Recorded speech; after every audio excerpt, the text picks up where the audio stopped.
Test 2. This is the IELTS listening test. You will hear a number of different recordings and you will have to answer questions on what you hear. There will be time for you to read the instructions and questions and you will have a chance to check your work.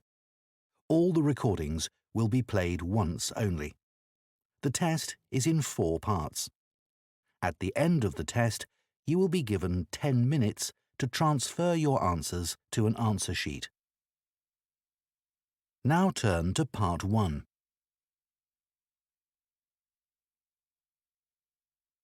Part 1. You will hear 2 friends talking about a guitar group. First, you have some time to look at questions 1 to 6.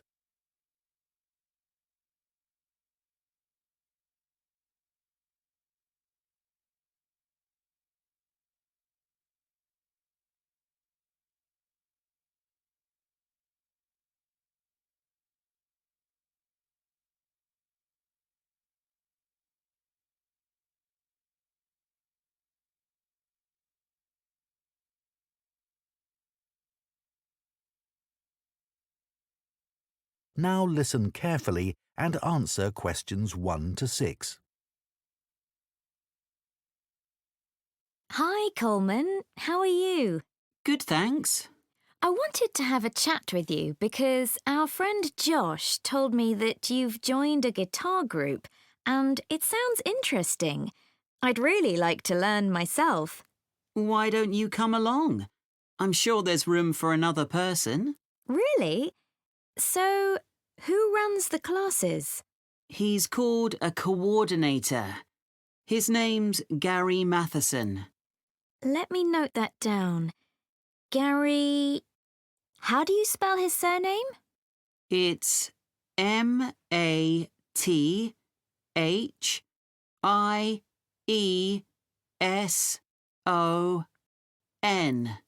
Right, thanks. He's retired, actually, but he's a really nice guy, and he used to play in a lot of bands. Thanks. So, how long have you been going? About a month now. And could you play anything before you started? I knew a few chords, but that's all. I'm sure everyone will be better than me. That's what I thought too. When I first spoke to Gary on the phone, he said it was a class for beginners, but I was still worried that everyone would be better than me. But we were all equally hopeless. Oh, that's reassuring. So, where do you meet? Well, when I joined the group, they were meeting in Gary's home.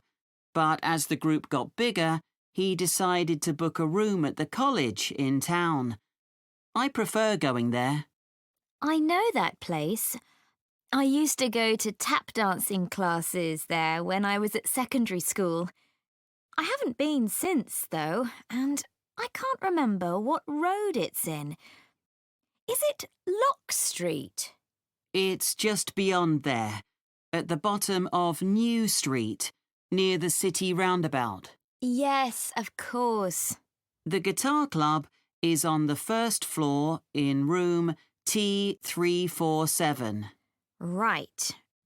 And when do you meet? Is it at the weekend? We meet on Thursdays. It used to be 10:30, and that suited me well. But now we meet at 11. The class that's in there before us asked if they could have the room for another 30 minutes. Oh, I see. Well, I'd love to come, but I don't have a guitar. Well, you can always buy a second-hand one. There's a website called The Perfect Instrument that sells all kinds of guitars, violins and so on. I'm sure you'll find something there. Before you hear the rest of the conversation, you have some time to look at questions 7 to 10.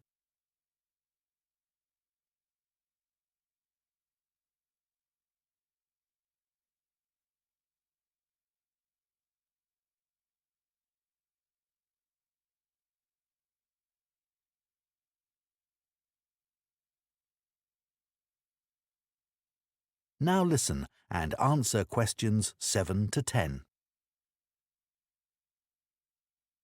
So, what's a typical lesson like with Gary? Well, he always starts by getting us to tune our guitars. That takes about 5 minutes. Uh-huh. Some people have an app they use, but others do it by ear. Gary goes round and helps them. And while he's doing that, he tells us what he's going to do during the lesson. Right.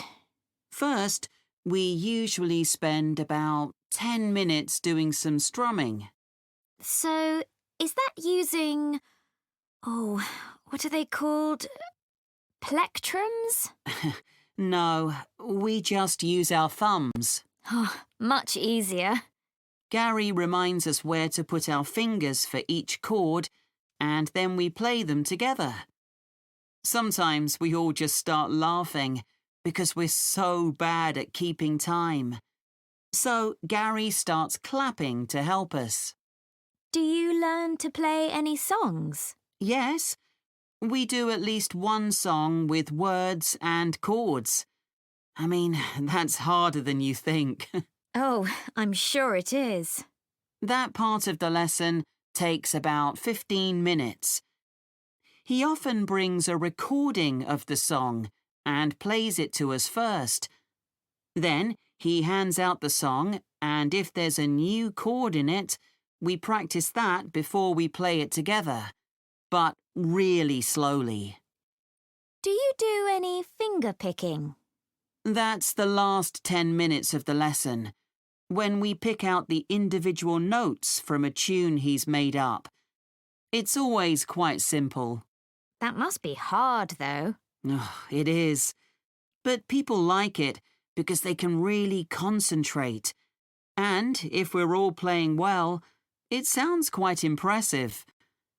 The only trouble is that he sometimes gets us to play one at a time.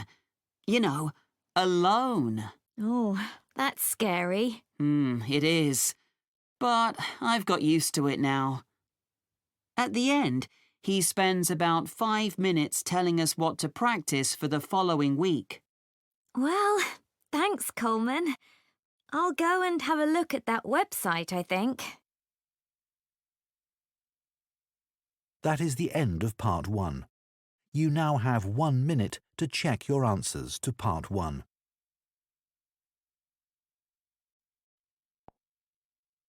Part 2.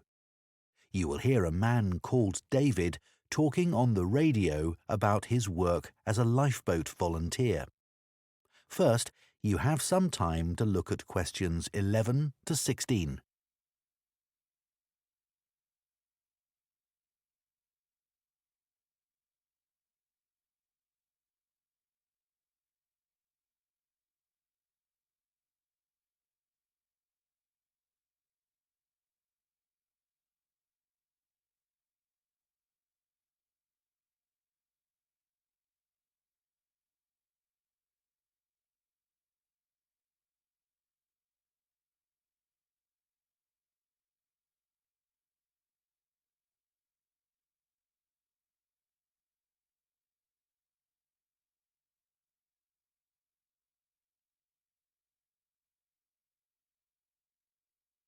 Now listen carefully and answer questions 11 to 16. I never really planned to be a lifeboat volunteer when I came to live in North Sea. I'd been working in London as a website designer, but although that was interesting, I didn't like city life. I'd been really keen on boats as a teenager, and I thought if I went to live by the sea, I might be able to pursue that interest a bit more in my free time. Then I found that the Lifeboat Institution was looking for volunteers, so I decided to apply. The Lifeboat Institution building here in North Sea is hard to miss. It's one of the largest in the country. It was built 15 years ago, with funds provided by a generous member of the public who'd lived here all her life. As the Lifeboat Institution is a charity that relies on that kind of donation, rather than funding provided by the government, that was a huge help to us. When I applied, I had to have a health assessment. The doctors were particularly interested in my vision. I used to be short-sighted, so I'd had to wear glasses, but I'd had laser eye surgery 2 years earlier, so that was okay. They gave me tests for colour blindness, and they thought I might have a problem there, but it turned out I was okay. When the Coast Guard gets an alert, all the volunteers are contacted and rushed to the lifeboat station. Our target's to get there in 5 minutes. Then we try to get the boat off the dock and out to sea in another 6 to 8 minutes. Our team's proud that we usually achieve that. The average time across the country's 8.5 minutes. I've recently qualified as what's called a helmsman, which means I have the ultimate responsibility for the lifeboat. I have to check that the equipment we use is in working order. The crew have special life jackets that can support up to 4 people in the water, and it's ultimately my decision whether it's safe to launch the boat. But it's very rare not to launch it, even in the worst weather. As well as going out on the lifeboat, my work involves other things too. A lot of people underestimate how quickly conditions can change at sea, so I speak to youth groups and sailing clubs in the area about the sorts of problems that sailors and swimmers can have if the weather suddenly gets bad. We also have a lot of volunteers who organise activities to raise money for us, and we couldn't manage without them. Before you hear the rest of the talk, you have some time to look at questions 17 to 20.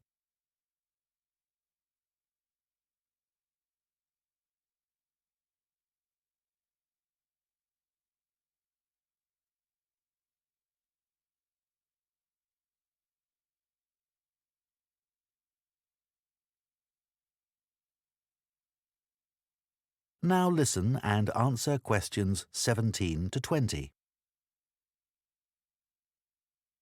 The training we get is a continuous process, focusing on technical competence and safe handling techniques, and it's given me the confidence to deal with extreme situations without panicking. I was glad I'd done a first aid course before I started, as that's a big help with the casualty care activities we do. We've done a lot on how to deal with ropes and tie knots. That's an essential skill. After a year, I did a 1-week residential course, led by specialists. They had a wave tank where they could create extreme weather conditions, so we could get experience at what to do if the boat turned over in a storm at night, for example. Since I started, I've had to deal with a range of emergency situations, but the work's hugely motivating. It's not just about saving lives. I've learned a lot about the technology involved. My background in IT's been useful here, and I can use my expertise to help other volunteers. They're a great group. We're like a family, really, which helps when you're dragging yourself out of bed on a cold, stormy night. But actually, it's the colder months that can be the most rewarding time. That's when the incidents tend to be more serious, and you realise that you can make a huge difference to the outcome. So, if any of you listeners are interested, why don't you give us a call? That is the end of part 2. You now have 30 seconds to check your answers to part 2.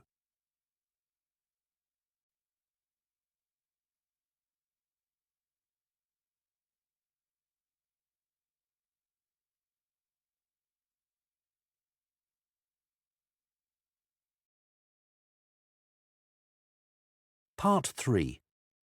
You will hear 2 students called Bella and Don discussing a presentation they plan to do on recycling footwear.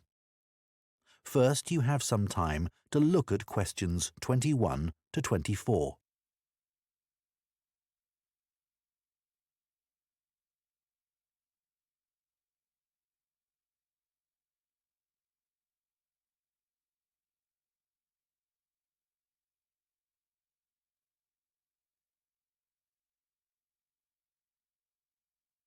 Now listen carefully and answer questions 21 to 24. Hi, Don. Did you get the copy of the article on recycling footwear that I emailed you? Yeah, it's here. I've had a look at it. So, do you think it's a good topic for our presentation?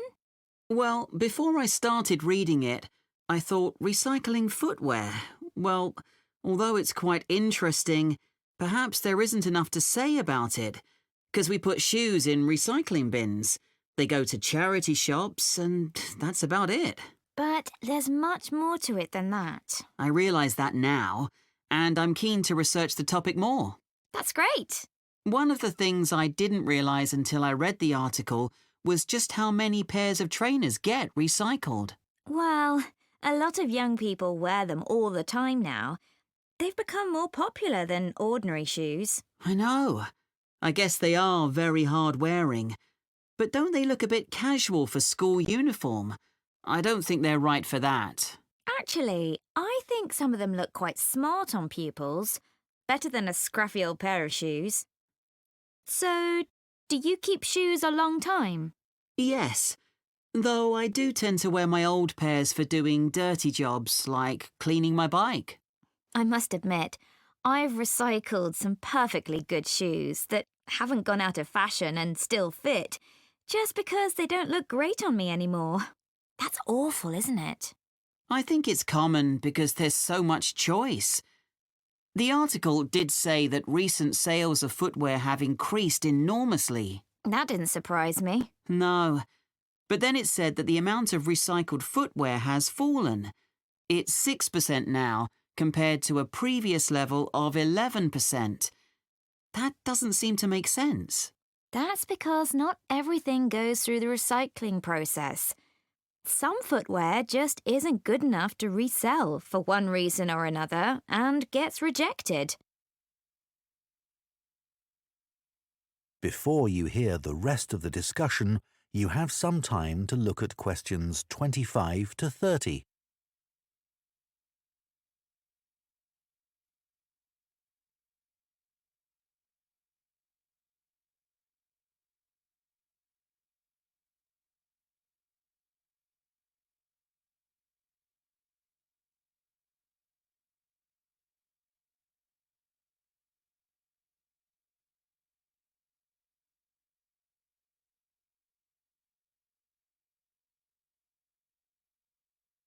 Now listen and answer questions 25 to 30.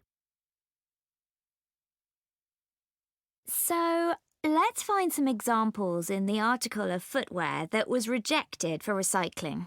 OK. I think there are some in the interview with the recycling manager. Yeah, here it is. Let's start with the ladies' high-heeled shoes. What did he say about those?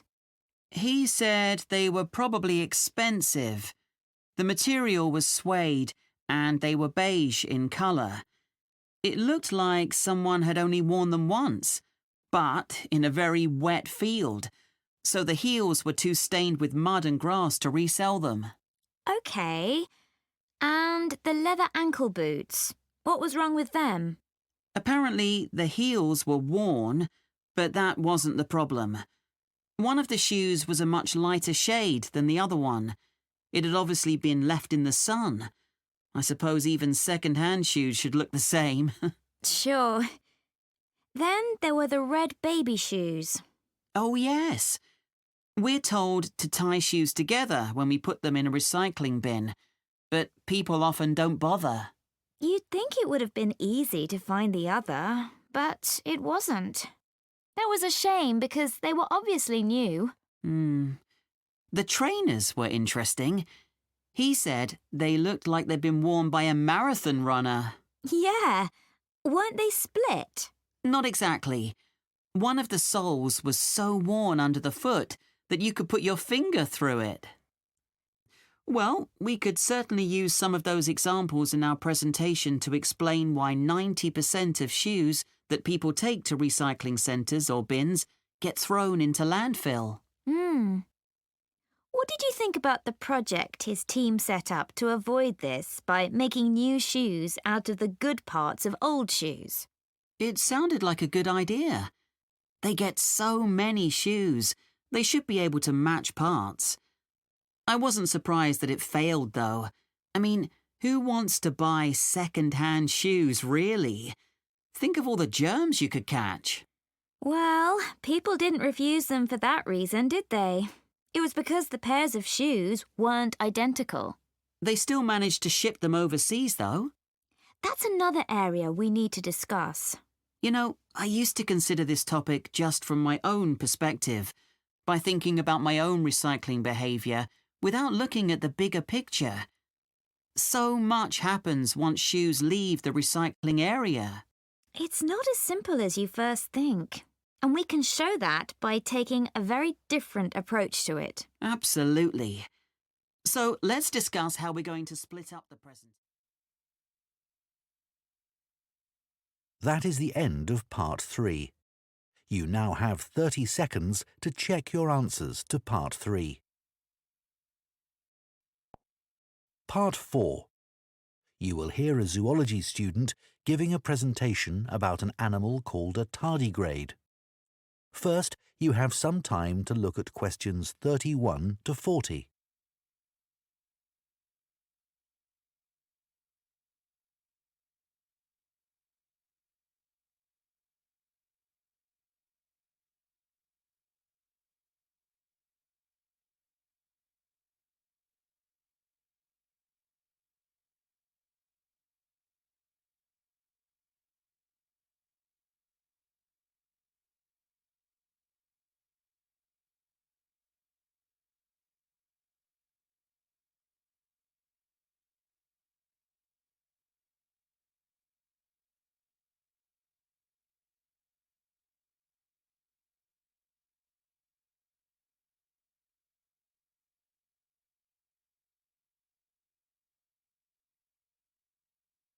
Now listen carefully and answer questions 31 to 40. For my project on invertebrates, I chose to study tardigrades. These are microscopic, or to be more precise, near microscopic animals. There are well over 1,000 known species of these tiny animals, which belong to the phylum Tardigrada. Most tardigrades range in length from 0.05 to 1 millimetre, though the largest species can grow to be 1.2 millimetres in length. They're also sometimes called water bears, water because that's where they thrive best, and bear because of the way they move. Moss piglet is another name for tardigrades because of the way they look when viewed from the front. They were first discovered in Germany in 1773 by Johann Goetze, who coined the name tardigrade. As I say, there are many different species of tardigrade. Too many to describe here, but generally speaking, the different species share similar physical traits. They have a body which is short and also rounded, a bit like a barrel, and the body comprises 4 segments. Each segment has a pair of legs, at the end of which are between 4 and 8 sharp claws. I should also say that some species don't have any claws. What they have are discs, and these work by means of suction. They enable the tardigrade to cling on to surfaces or to grip its prey. Within the body, there are no lungs or any organs for breathing at all. Instead, oxygen and also blood are transported in a fluid that fills the cavity of the body. As far as the tardigrade's head is concerned, the best way I can describe this is that it looks rather strange, a bit squashed even. Though many of the websites I looked at described its appearance as cute, which isn't exactly very scientific. The tardigrade's mouth is a kind of tube that can open outwards to reveal teeth-like structures known as stylets. These are sharp enough to pierce plant or animal cells. So, where are tardigrades found? Well, they live in every part of the world, in a variety of habitats, most commonly on the bed of a lake, or on many kinds of plants, or in very wet environments.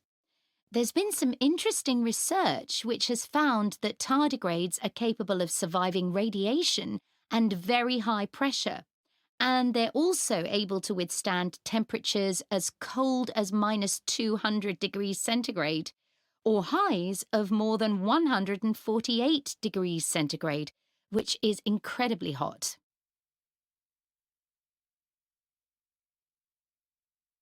It has been said that tardigrades could survive long after human beings have been wiped out, even in the event of an asteroid hitting the Earth. If conditions become too extreme and tardigrades are at risk of drying out, they enter a state called cryptobiosis. They curl into a ball called a tun, that's TUN, by retracting their head and legs, and their metabolism drops to less than 1% of normal levels. They can remain like this until they're reintroduced to water, when they will come back to life in a matter of a few hours. While in a state of cryptobiosis, tardigrades produce a protein that protects their DNA. In 2016, scientists revived 2 tardigrades that had been tuns for more than 30 years. There was a report that, in 1948, a 120-year-old tun was revived, but this experiment has never been repeated. There are currently several tests taking place in space to determine how long tardigrades might be able to survive there. I believe the record so far is 10 days. So, moving on. In terms of their diet, tardigrades consume liquids in order to survive. Although they have teeth, they don't use these for chewing. They suck the juices from moss or extract fluid from seaweed. But some species prey on other tardigrades, from other species or within their own. I suppose this isn't surprising, given that tardigrades are mainly comprised of liquid and are coated with a type of gel. Finally, I'd like to mention the conservation status of tardigrades.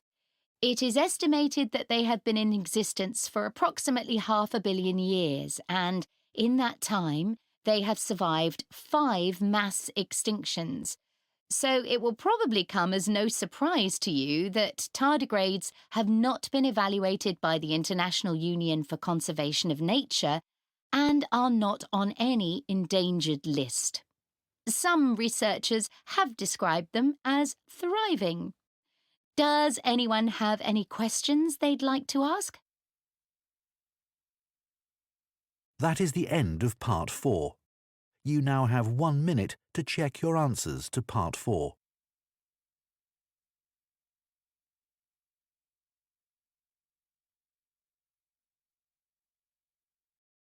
That's the end of the test. Check your answers on the next slide and thank you for watching.